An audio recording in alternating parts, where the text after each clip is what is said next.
Assalamualaikum warahmatullahi wabarakatuh. Anak-anakku sekalian, yang saat ini kalian duduk di kelas 11 MIPA semester 1. Pada kesempatan kali ini Bapak akan menjelaskan satu konsep yang baru, yaitu tentang elastisitas. Apa itu elastisitas? Di dalam fisika, elastisitas adalah kecenderungan bahan padat untuk kembali ke bentuk aslinya setelah mengalami perubahan bentuk, atau istilah aslinya terdeformasi. Jadi ketika suatu benda padat ini kita kenai gaya, maka ada beberapa kemungkinan dia akan kembali lagi ke bentuk dan ukuran semula, kemungkinan dia tidak kembali lagi ke bentuk semula, dan kemungkinan yang ketiga dia akan patah.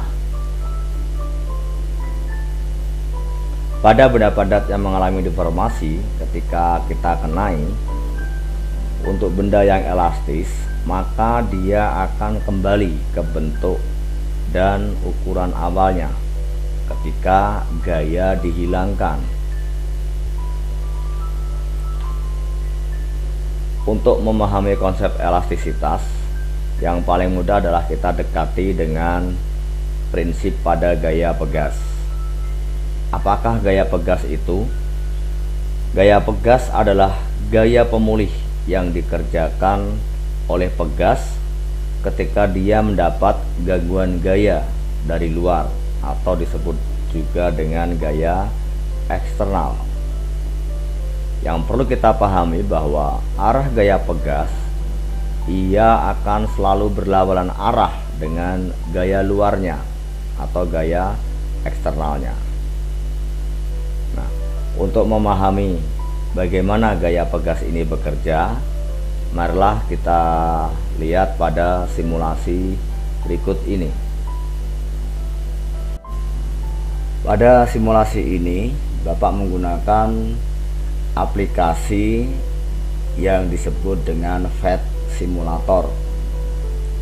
Sekarang mari kita lihat, ini adalah sistem pegas yang nanti akan kita gunakan untuk mensimulasikan gaya pegas. Pada keadaan awal, kita perhatikan bahwa pegas masih dalam keadaan setimbang pada panjang awalnya. Berikutnya kita akan memberikan gangguan gaya dengan menariknya ke kanan. Perhatikan gaya-gaya yang bekerja padanya. Pegas akan bertambah panjang, dan di sini ada dua gaya yang bekerja. Gaya yang ke kanan ini adalah gaya eksternal yang kita berikan, sedangkan gaya yang ke kiri ini adalah gaya yang diberikan pegas sebagai gaya pemulih. Sekarang apa yang terjadi kalau pegas ini kita tekan sehingga dia memampat? Perhatikan, tekanan yang kita berikan, gayanya arahnya ke kiri, dan pegas akan melawannya ke arah kanan. Gaya inilah nanti yang berfungsi sebagai gaya pemulih ketika gaya eksternal ini kita lepaskan.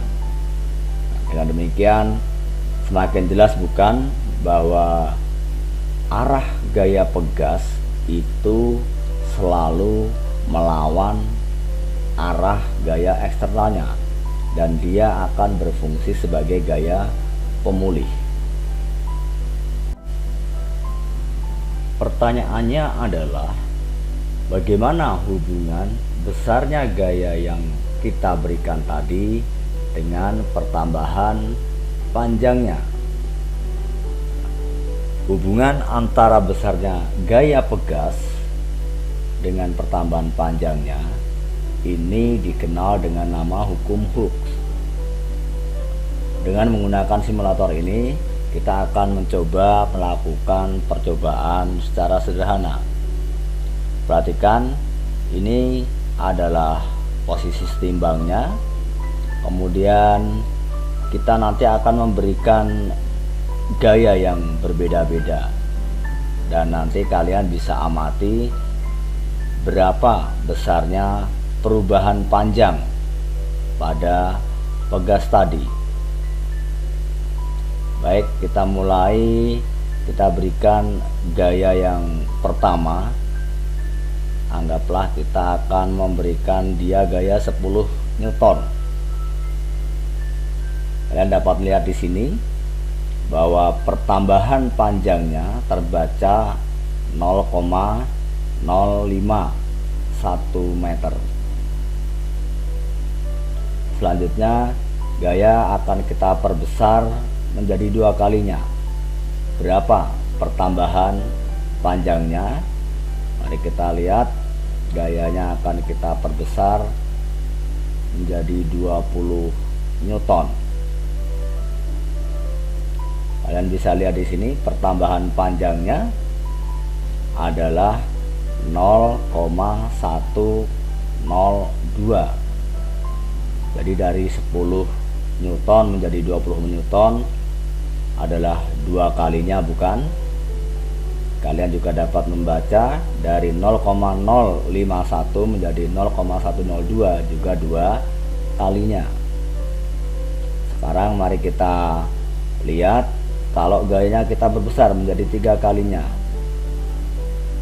Ya, perubahan panjangnya kurang lebih menjadi 0,150 meter atau 15 cm. Jadi kurang lebih juga menjadi 3 kalinya. Nah, hubungan-hubungan ini nanti akan kita buat polanya pada grafik yang akan kita lihat pada bagian berikutnya. Dari simulasi tadi kita akan membuat polanya dengan membuat grafik besarnya gaya terhadap perubahan panjang. Tadi sudah kita lakukan percobaan, kita sudah mendapatkan datanya. Ketika besarnya gaya yang kita berikan adalah 10 Newton, maka perubahan panjangnya adalah 0,051. Selanjutnya ketika kita berikan gaya 20 Newton, maka perubahan panjangnya adalah 0,102. Semua dalam satuan meter. Dan ketika kita berikan gaya sebesar 30 Newton, maka perubahan panjangnya adalah 0,150 meter. Kalau ini kita tarik garis dari titik-titik perpotongan ini, maka kita akan mendapatkan pola bahwa ternyata grafik hubungan F atau besarnya gaya terhadap perubahan panjang ini membentuk hubungan linier. Dari sini dapat kita simpulkan yaitu bahwa besarnya pertambahan panjang pada pegas akan sebanding dengan besarnya gaya, yaitu delta X adalah perubahan panjangnya dan F adalah gayanya. Pernyataan besarnya pertambahan panjang pada pegas sebanding dengan besarnya gaya, inilah yang dikenal dengan hukum Hooke. Selanjutnya secara matematis hukum Hooke dapat kita tulis yaitu F sama dengan min K kali delta X, di mana F adalah gaya pegas dalam satuan Newton, delta X adalah perubahan panjangnya dalam satuan meter, dan K adalah konstanta pegas dalam satuan Newton per meter. Perhatikan di sini, tanda min ini bukan nilai, tetapi dia hanya menunjukkan bahwa arah gaya pegas berlawanan arah dengan gaya eksternalnya. Demikian anak sekalian, pembahasan kita tentang elastisitas sampai pada hukum Hooke. Pada kesempatan yang akan datang kita akan membahas tentang bagaimana kalau pegas itu kita susun dari beberapa susunan pegas, baik itu seri ataupun paralel. Kalian dapat melakukan percobaan sendiri nanti di rumah, tidak harus dengan pegas. Kalian bisa menggunakan bahan yang lain, misalkan dengan menggunakan karet ataupun bahan-bahan elastis lainnya. Bapak kira untuk pembahasan ini Bapak cukupkan dulu, dan selamat belajar serta tetap semangat. Assalamualaikum warahmatullahi wabarakatuh.